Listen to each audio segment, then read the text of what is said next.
Now, Derek, and his many questions, asked about the game awards. It's this week. He asked about which one do you think is going to get Game of the Year and all of this kind of stuff. And he also asked about the third annual PlayStation Experience, or PSX, as us PlayStation people call it. It's happening this weekend as well. What do you hope gets announced? We'll do PSX real quick, and then because the topic of the show is pretty much going to be Game Awards, because it's going to take some time there. Now, I will say I don't know that much about PSX. Mm-hmm.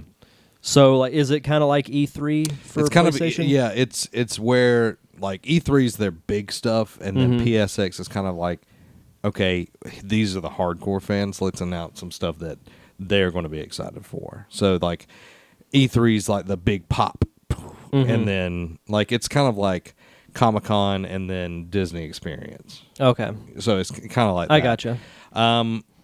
My predictions, we're going to finally get to change our names on PlayStation Network. That would be nice. Yeah. Shuhei. Please, bro. Make it happen. Gio Corsi will come out and talk about Vita games. We'll get some Vita games, which I love that. I'm sure we'll get some type of God of War in there. It would make sense. I'm kind of fumbling here because I haven't been keeping up with everything. We'll get some kind of features. They'll talk about PSVR. I'm sure they'll be pushing PlayStation Pro like nobody else's business. I'm curious to see what games they announce there. Like, what's going to be the thing that ends the conference. And I'm really, really hoping that it's the Insomniac Spider-Man game that they end the conference with. That I am Insomniac's stoked game. about. Because I remember that trailer that came out, I think it was at E3, looked awesome. Yeah. It looked like a Spider-Man game that I've waited for years to play, because you actually play as like a more seasoned Spider-Man, and he's always been like a teenager. Yeah. But he's actually an adult in this one. His outfit looks awesome. The gameplay looks awesome. Yeah. That's something I want to find out more about. Yeah, I'm looking forward to that, so hopefully we get some of that. Horizon Zero Dawn, I'm sure they'll put a lot of out there for it, which is going to be freaking amazing. Of course, they'll talk about the Uncharted DLC, I'm sure. And also, Uncharted is going to be doing in mid-December, they're going to be doing a Horde mode. Did you ever play Horde mode in Gears of War? I did not. It's like waves of enemies, and you like kill them after they've got a certain number in each waves, and it gets harder as you go. So I'm sure they'll show some of that, show some of the single player DLC. I think PSX it's got to be better than last year. Last year was very lackluster. It's kind of like, so hopefully it'll be a really good showing. And hopefully so. I'm assuming that Hideo Kojima will be there to push Death Stranding once again. He just needs to get in the freaking studio and make that daggum game, because he's been everywhere. He was at Tokyo Game Show. He was just like, shut up, bro, and go make a game. This is why things take so long. Yep. Now to the Game Awards, and we'll go ahead with Game of the Year, because that's the big one. Which of these 5 games deserve to win Game of the Year? And we'll look at this. Like, it looks nice. This website is great. Nice and crisp. Yeah. Game of the Year, recognizing a game that delivers an absolute best experience across all creative and technical fields. The nominees are Doom, Inside, Overwatch, Titanfall 2, Uncharted 4, A Thief's End. Have you played any of these games on this list? I have not. But I will say, just from what I've seen, I would probably go with Uncharted. Okay, yeah. I'm 100% with you on that one. Uncharted is I'm going to go ahead and spoil my Game of the Year, unless I play something like Watch Dogs 2 is like in the corners right now of like Game of the Year, because I'm enjoying that game. But Uncharted 4 is A Thief's End is my Game of the Year. So I hope it wins. I know Blizzard did an awesome job with Overwatch. There's a lot of people that really enjoy that game, but it's just a shooter. Like, I'm sorry, but if you're wanting an overall experience, like, Uncharted is a shooter. It's It has multiplayer. It has an amazing story that wraps up not a trilogy, but it's a Quadrilogy. yeah, a quadrilogy. I don't think that's right, but a saga. There we go. There we go. It wraps up a saga. Titanfall 2. What you even doing there? Inside, I have not played that yet. And then Doom is kind of this like sleeper type deal. Like I played a little bit of Doom. I've got it. It's great, but I don't think it belongs in the same conversation as Uncharted. Like, to be honest, like I just don't think it belongs in the same conversation. So Yeah. Uncharted is going to be my one. I'm hoping that that the great Naughty Dog gets that win there. Best studio / game direction, recognizing a game studio for outstanding creative vision and innovation in a game direction and design. The nominees are Blizzard for Overwatch, DICE for Battlefield 1, id Software for Doom, Naughty Dog for Uncharted 4, Thieves End, Respawn for Titanfall 2. So who do you think is going to win out of these? So for the studio, Yeah, like the best game direction. again, this is just based off of what I have seen. Mm-hmm. DICE for Battlefield 1. You're right there with me. And, you know, like we've played... I've played a few Battlefield games in the past, you know, Battlefield 3, Battlefield 4. They're all really good games, but for them to go back to World War I, like, that's ballsy. Like, World War I's not very known. Mm-mm. It's, you know, this kind of, like, time era that people really don't recognize with and everything. And when it's competitor, the people that they are competing against, like, tooth and nail every year, Call of Duty like jumps into the future, into space and everything, and they're going back in time. I think it was a great choice because Battlefield 1 resonates so well. You know, Blizzard with Overwatch, I think it was a great game. I think it resonated really well with other people. I just don't really care about it. Doom, you know, going from the survival horror of Doom 3 to the new Doom to the fast-paced, you know, kind of cheesy, like 80s kind of like, you know, horror game or whatever, not really horror, but fast-paced shooter, I think was a great idea, but I don't think it matches up with Battlefield, in my opinion. Yeah. And the reason I don't give Naughty Dog it would be because it's another Uncharted game. It's not a new game. It's a continuation. Same thing with Respawn for Titanfall. Like, it's not a new game. They're making up for mistakes that they didn't have in the first one. Best narrative for outstanding storytelling and narrative development in a game. Firewatch by Campo Santo, Inside by Playdead, Mafia 3 by Hangar 13 and 2K Games, Oxenfree by Night School Studio, and Uncharted 4: A Thieves' End by Naughty Dog. So this is best narrative. Best narrative.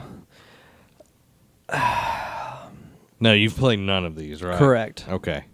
This would probably be really tough for me to pick, just because I didn't follow the story from beginning to end. Mm-hmm. I'd say either Uncharted or Mafia 3. Okay. Now, I've played Uncharted. I played a little bit of Mafia 3, and I played all the way through Firewatch. If Firewatch would have executed all the way through, I could give them this. I could give them this, but they screwed the pooch, and the end felt very rushed, and I felt very unsatisfied with it. Now, it did have an emotional kind of like change in me, like I had to think about life a little bit, but it was me. It was me, I think, thinking deeper than the game was actually meaning. But Mafia 3 is such a... I want to play it, but it sucks so bad in the gameplay. Like, the story is really cool, but I cannot sink the time in to get through the story because the gameplay is so freaking bad. And I know this is story, but yeah. I'm talking about the things that I know.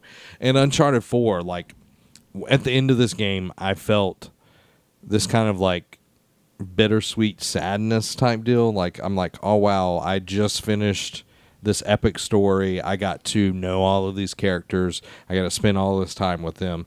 This is amazing, but I'm sad that I'm having to leave this world, I have to leave this universe and these characters behind. So I would go with Uncharted 4 on that one. Now, we're not voting for any of these, but, you know. Best art direction. Art direction. I can't even speak. Abzu, Firewatch, Inside, Overwatch, Uncharted 4, A Thief's End.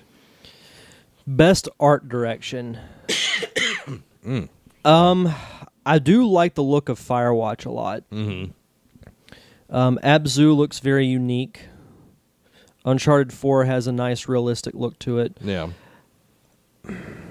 I'd probably go Firewatch. Yeah, I'm the same way. The first time I saw Firewatch, I'm like, wow, this is so different. Like, it looks really cool. And playing the game, I was like, this environment, like, I want to stay here. I want to enjoy it. Like, I took my time playing the game just because it was such a beautiful world.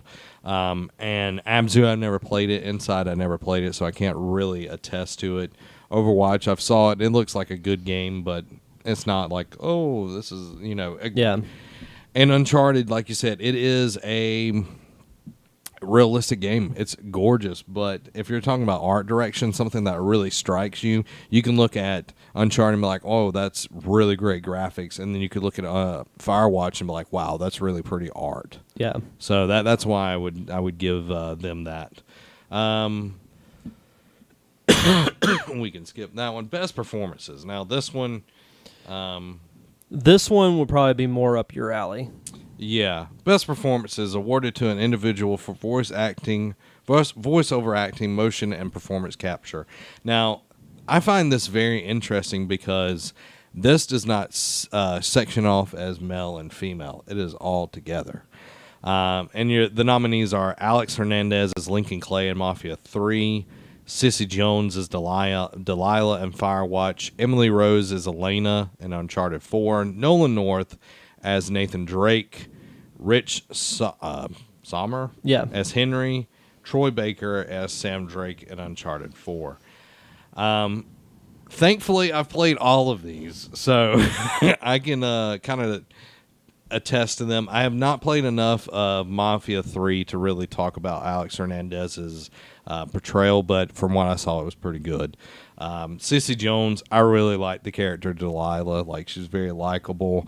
Even, I made the character cheat on his wife in a way, I'm not going to lie about it, with her, just because she was this really interesting character. I really wanted to see her, and then you screwed the pooch, Campo Santo. Emily as Elena, it's like going home. It's the normal. Nolan North always doing a great job. Rich Sommer as Henry, an amazing job. I think, I've never heard of the guy before, but I think he did well. But Troy Baker as Sam Drake, bringing a character to life in this universe that you already know the main characters. Like, how they should act, how they're going to portray things. But him bringing a new character and making him feel like he belongs in that world is a hard feat. So I would give Troy Baker this one. Just Troy Baker is always a safe choice. Oh yeah, this is just amazing.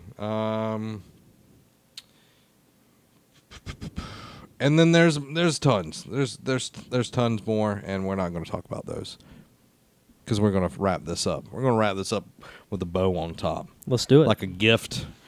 Telltale's The Walking Dead Season 3, A New Frontier, has finally got a release date. About time. Yeah, they lied to you at the last Game Awards. Just saying. They lied to you. Said it was going to be 2016, but it's not. For players, no, maybe I am lying.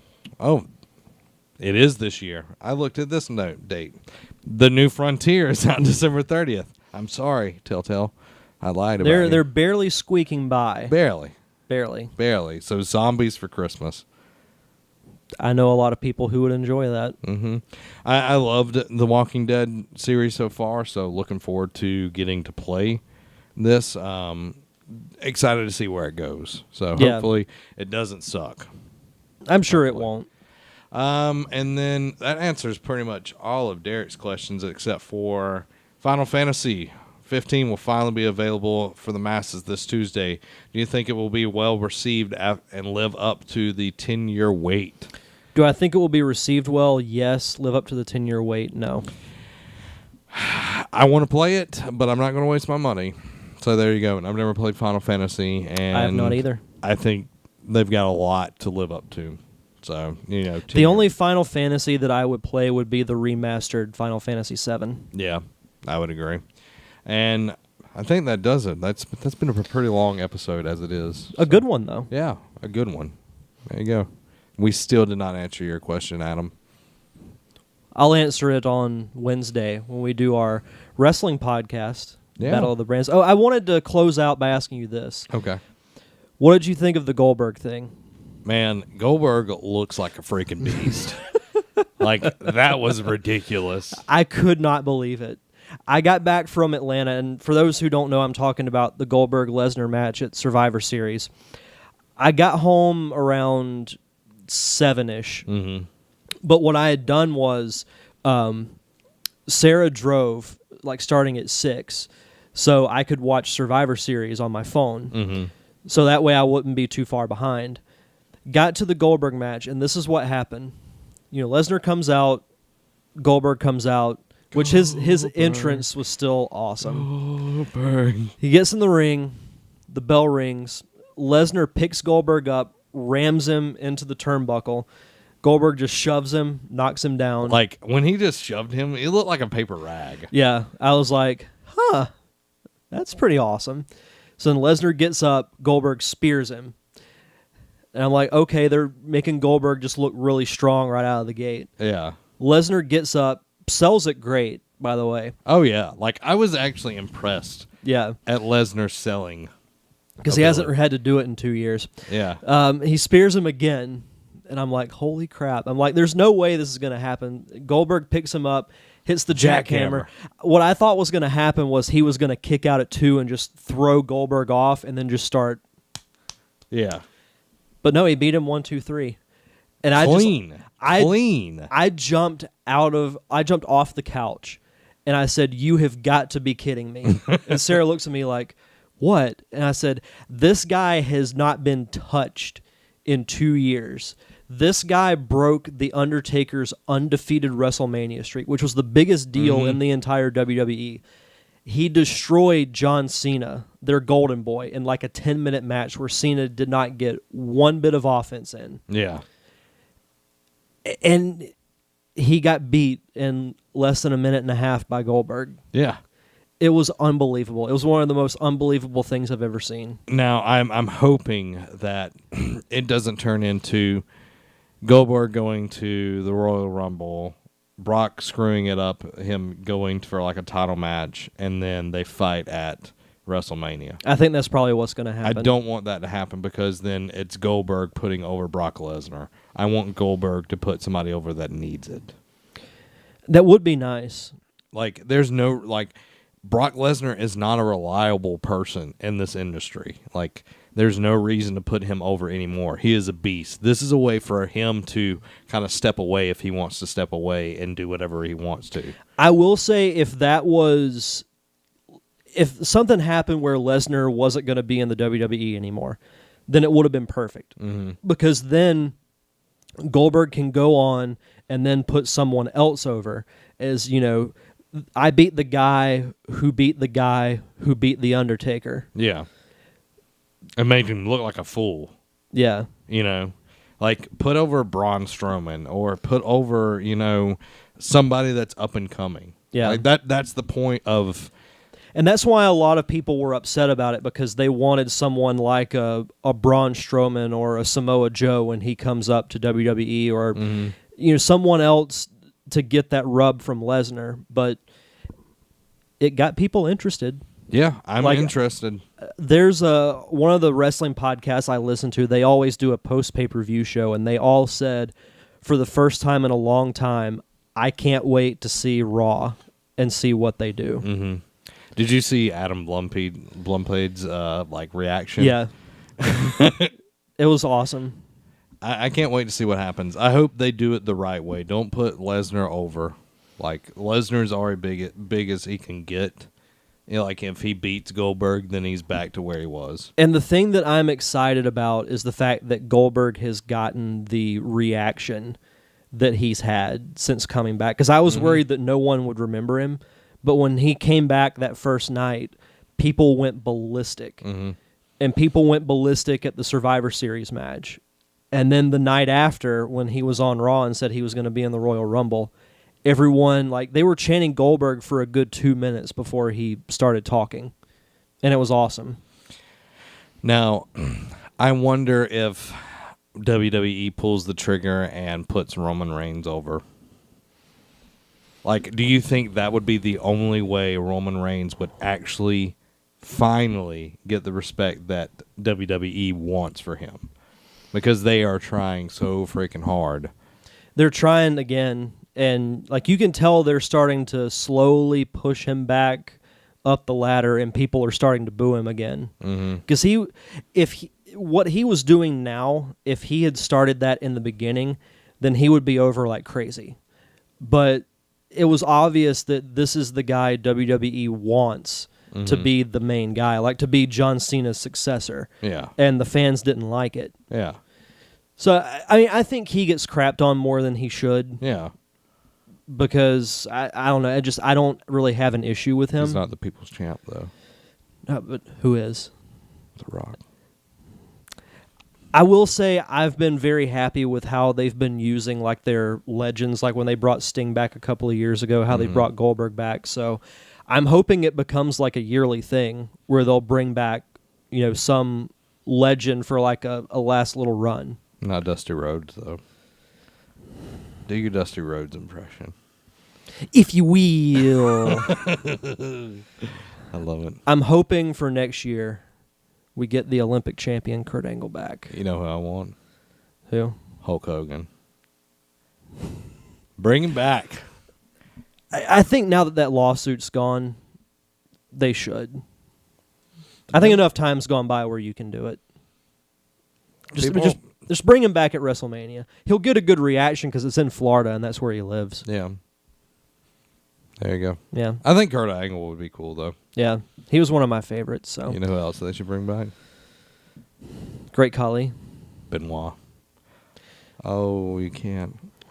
On that note, thank you guys for listening and watching to episode 186 of the Nerd Cave podcast. You can find us all over social media. We're all over the social media machines. We have an awesome Facebook group, which we took questions from today. Just go to Facebook, search for Nerd Cave, join the discussion. We're also on Twitter and Instagram at Nerd Cave Vids. I've been tearing it up Instagram stuff. We have, yeah. It's been good to see. Now it's just going to go back downhill because we're all going back to work. Yeah. We'll see, though. We'll see. Hopefully not. Yeah. But what about our awesome YouTube channels? Guys, we have awesome YouTube channels you might be watching on our YouTube channel. One of our main ones is Nerd Cave, which you're watching on right now. You go youtube.com/Nerd Cave Network. That's the URL for it. We put up our podcast segment by segment each day until we hit Friday where you get it all. Or you can go check us over at patreon.com/Nerd Cave and get it early for $5 simple. Yep. And you can support us. Yeah. It's awesome. Absolutely. And then we have our gaming channel, Nerd Cave. Jesus Christ. Nerd Cave Gaming, which we put up Let's Plays all throughout the week for your enjoyment. Throwback Thursdays is coming back. We'll be back this week with vengeance. Teenage Mutant Ninja Turtles. I've been going through a Ninja Turtle phase recently. I could see from your posts. Yeah. I'll be playing the SNES game, Turtles in Time, basically just like the old Ninja Turtles arcade game. Just a little more modern, a little bit better graphics, better storyline, in my opinion. So check that out on Thursday over at Nerd Cave Gaming. And we also have multiple podcasts that we do throughout the week. Every Monday, we have Nerd Cave Retro with myself and Jason Robbins, where we discuss retro gaming. Tuesday, we have... Well, actually, we don't have a show on Tuesday. Wednesday, used to, yes. Still in that mind frame. Wednesday, we have Fantasy Football for Nerds with myself and Robbie Rawls. We give you the latest fantasy football injury updates and hopefully tips that will help you win in your league. On Thursdays, we have the Derek Diamond Experience and our wrestling podcast, Battle of the Brands. Friday, we have this show, the Nerd Cave Podcast. And Saturdays, we have our friends over at the Pop Culture Palette. Yeah, guys. Make sure you check out all those awesome podcasts. Our YouTube channels. Hit the subscribe button if you're watching on YouTube right now. Hit the notification bell so you know when we go with new videos. I've missed you. Missed you too. This was a good episode. It was. Yeah. It was. And hopefully all three of us will be back next week. Yeah. Oh, we do have an upcoming live show. Yeah, December 27th. So mark your calendar. Yeah. End of the year. Best of 2016. Yeah.